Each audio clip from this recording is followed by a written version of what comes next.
The Wretched of the Earth is a foundational anti-colonial text written by psychiatrist and political philosopher Frantz Fanon, providing an in-depth critique of the dehumanizing effects of colonization on individuals and nations. While the core argument of his book is that colonialism can only be completely eradicated through violence, he also warns of the colonized bourgeoisie, the elite class within colonized societies who adopt the culture, values, and economic practices of the colonizer. An elite shaped and educated by Western institutions, their immediate instinct becomes to seek validation and acceptance from the West, and in doing so, they become complicit in maintaining colonial structures, acting in favor of the systems and agendas of the colonizer rather than advancing the liberation of their own people. Back in January, a friend of mine posted an article on her Substack, Ta'bir Tala, where she made the link between Frantz Fanon's colonized bourgeoisie and mainstream Palestinian activism. As she says, quote, "Today what persists is performing the aesthetic of Palestine, where Palestine exists not as a political and material reality, but as a collection of symbols, images, and cultural markers. Now, as a child of the diaspora, I can understand how it maintains our connection to the land. However, I can't help but think that this performance feels staged and disingenuous. It does not account for the lived reality of occupation. While Palestine is undeniably beautiful, it is also occupied. Aestheticizing Palestine risks reducing it to symbolism while erasing the violence and material conditions of colonial domination."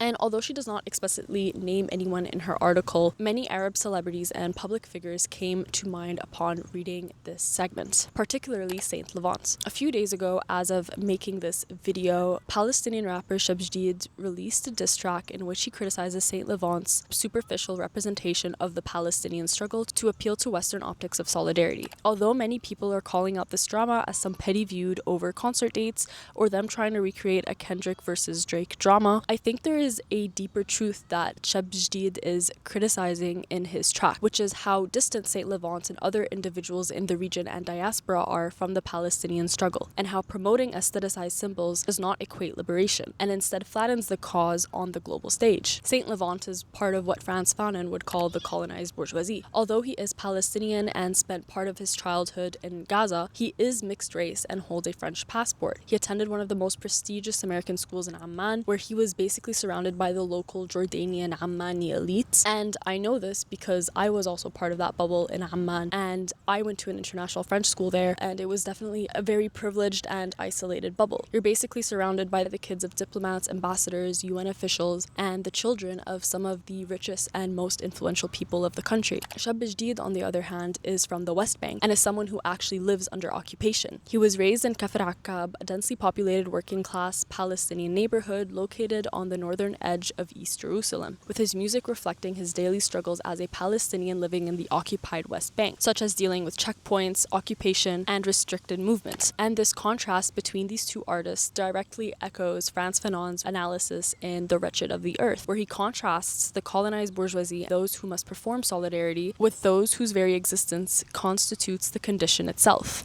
He, the colonized bourgeoisie, turns into a kind of mimic man who nods his assent to every word by the people, transformed by him into an arbiter of truth.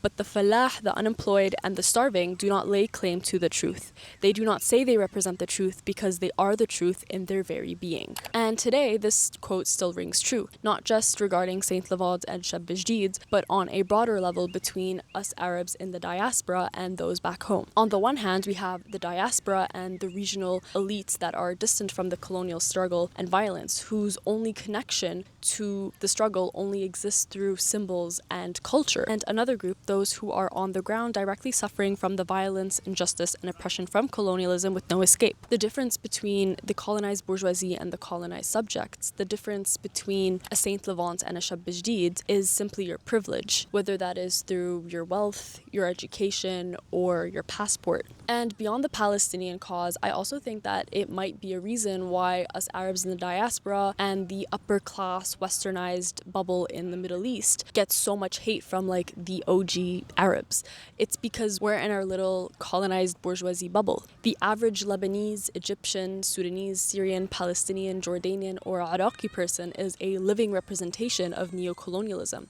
They are the truth in their very being. They face the hardships of war, occupation, poverty, inequality, mentality, brought on by Western imperialism with no foreign passport to escape or no proximity to Western conduct to assimilate into the imperial system. Their peace and survival is at the mercy of whether or not greater powers choose to occupy, bomb, or crack down on their country, whether global currencies and markets will affect the economy in their country, which may impact their standard of life. And as this whole Saint Levant Shabjdeed drama is going down, I've seen many people point out that Shabjdeed is simply jealous of Saint Levant, and this diss track is just a jealous, petty feud, that he's just salty, and it's just because they decided to have the concerts on the same day. And while these takes are definitely superficial, I do think that there is some truth to that reasoning, just not in the way many people think. It isn't like petty jealousy over like fame or clout. I think it's a direct reaction to structural privilege. It's the frustration that comes from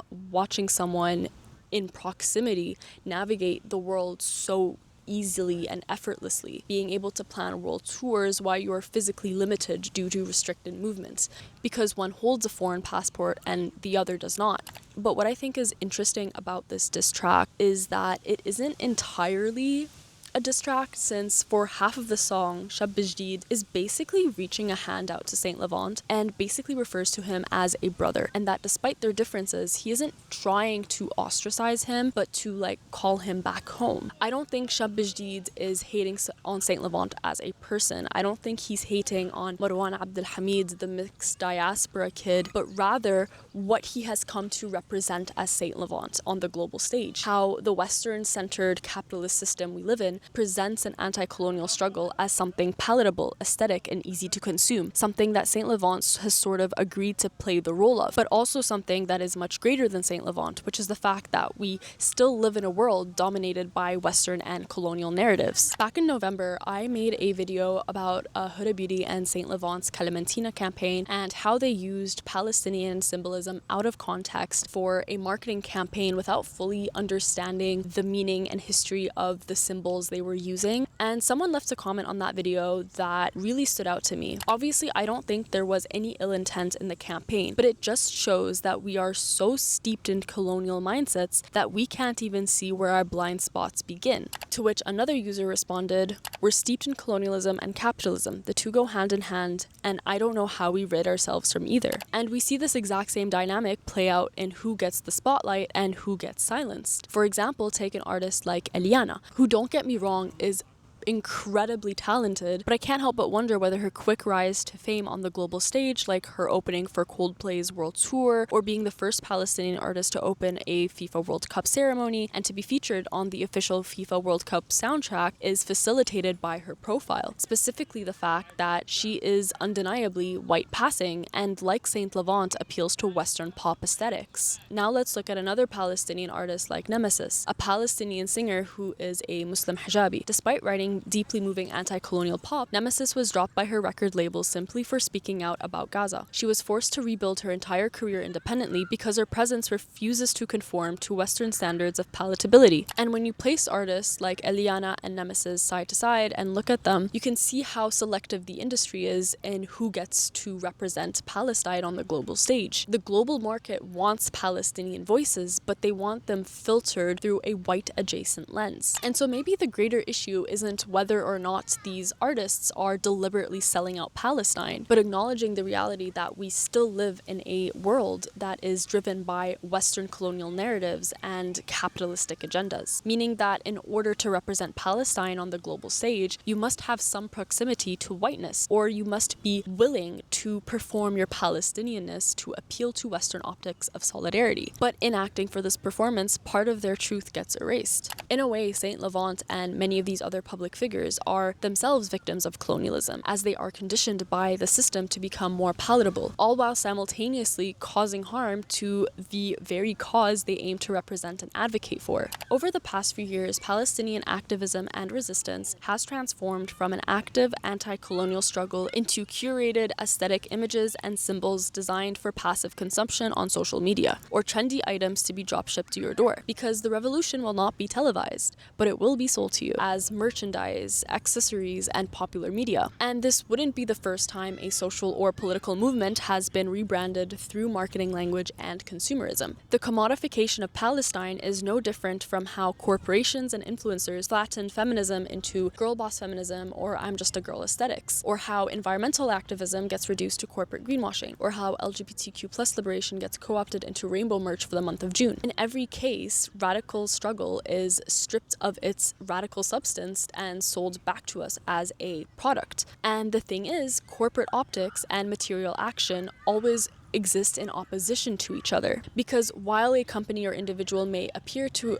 promote women or LGBTQ rights, they may also be funding political candidates that are actively harming these groups. While a corporation appears to care about the environment, they are actively contributing to its destruction. While a lot of these celebrities and public figures cheer Free Palestine, they still have financial ties to Israeli occupation. And I think one of the best examples of this is how Huda, the founder of Huda Beauty, has been championed over the past few years for her quote-unquote activism for Palestine. She is seen as this hero in the public eye, despite the fact that she continues to sell her products through retailers like Sephora, which is owned by LVMH, a luxury conglomerate with ties to Israel's blood diamond economy, and the owner of which, Bernard Arnault, has investments in Israeli cybersecurity infrastructure which supports Israeli military intelligence. Not only that, but in February 2025, Huda Beauty sold the shares of her sister's fragrance company, Kayali, to General Atlantic, an investment firm with ties to Israeli tech companies and US defense companies. And so while she screams Free Palestine from her Instagram and TikTok, she has in fact done nothing to free Palestine from within her own company.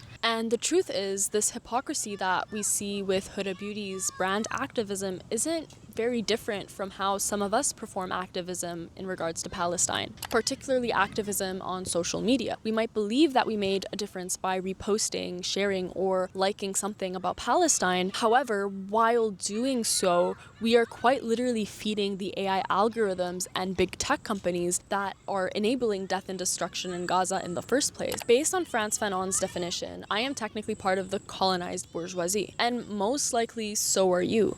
But so was Fanon himself, who was raised within the elite colonial upper class in Martinique. He attended a lycée français, which is a French school, where he was assimilated into French culture, much like my own experience at the French school in Jordan. And during World War II, Fanon left Martinique to join France to fight the Nazis in Europe, because he believed that he was fighting for universal freedom alongside his French brothers. And it is through this experience that he discovered that troops were strictly segregated by race, and that black soldiers from the colonies were treated as inferior soldiers and not as equals, breaking the illusion of French equality that was ingrained to him during his school years. After the war, Fanon stayed in France to study medicine and psychiatry at the University of Lyon, which again was a path that was really only reserved for the colonial elite. And later on, after coming to the realization that he can't escape the colonial systems that he was born into, the colonial systems that is perpetuating harm to colonized peoples, he resigned from his post and joined the FLN in Algeria and edited the FLN underground newspaper El Mujahids. And his journey shows that being part of this class does not mean that you're damned to perpetuate neo-colonial agendas. You can make choices that lead to genuine liberation, but stepping out of the systems that reward you is much easier said than done. And being able to renounce a privilege in the first place is itself a privilege. But the first step of action that I think a lot of us struggle to take is fully acknowledging our own positioning within these systems of capitalism and colonialism, how we benefit from them and at what cost. While it's easy for us to point the finger at corporations and celebrities, we are also to blame for the commodification of Palestine, because every product requires a consumer. The reality is that most of us are more interested in engaging with Palestine as a consumerist trend rather than in a way that makes a meaningful difference, because buying products marketed as pro-Palestine is much easier than taking the time and energy to study histories of colonialism and how we benefit from it today and how to disrupt it from within. I am producing content about Palestine and you are consuming it. Over the past few weeks, I've been a teaching assistant for students in Gaza, and in discussion with these students, I've come to realize just how polished the Palestinian cause has become and just how little we truly understand about the Palestinian struggle. These students don't perform being Palestinian. They do not say they represent the truth because they are the truth in their very being. And if our solidarity only exists when Palestine is packaged into something soft and beautiful, then we have confused aesthetic visibility with liberation and consumption with solidarity. And before ending this video, I would again like to clarify that I acknowledge that I am aware that all of the criticisms that I brought up in these videos can also be applicable to myself. I am also half white and white passing. I also grew up in a very privileged bubble, and in making these videos for my channel, I have learned through the engagement I receive from audiences worldwide that even I am intellectually constrained by the limits of my upbringing and my identity. But the cool thing about social media is that the information can go both ways. So when I do make a mistake or when I am limited, someone can point it out and we can all learn from it. And despite all of these criticisms on how Palestine is represented by some of these figures, I do think that the world is still better off with these flawed expressions than without them, because it is still a form of Arab and Palestinian representation. Many people believe that Saint Levant can't be a lover boy pop artist and represent Palestine, or that Elyanna can't be dancing on stage and wearing a kufiye. But obviously that is not true, and I think that these elements can coexist with one another. It just hasn't landed yet in a way that has produced a meaningful impact for the cause. And even if these representations are flawed, their existence is what enables us to have discussions about these topics in the first place and enable change within our communities. I hope you guys enjoyed this video. Feel free to like and subscribe if you would like to see more video essays on Arab pop culture, or leave comments on your thoughts on this topic, and I hope to see you all in my next video.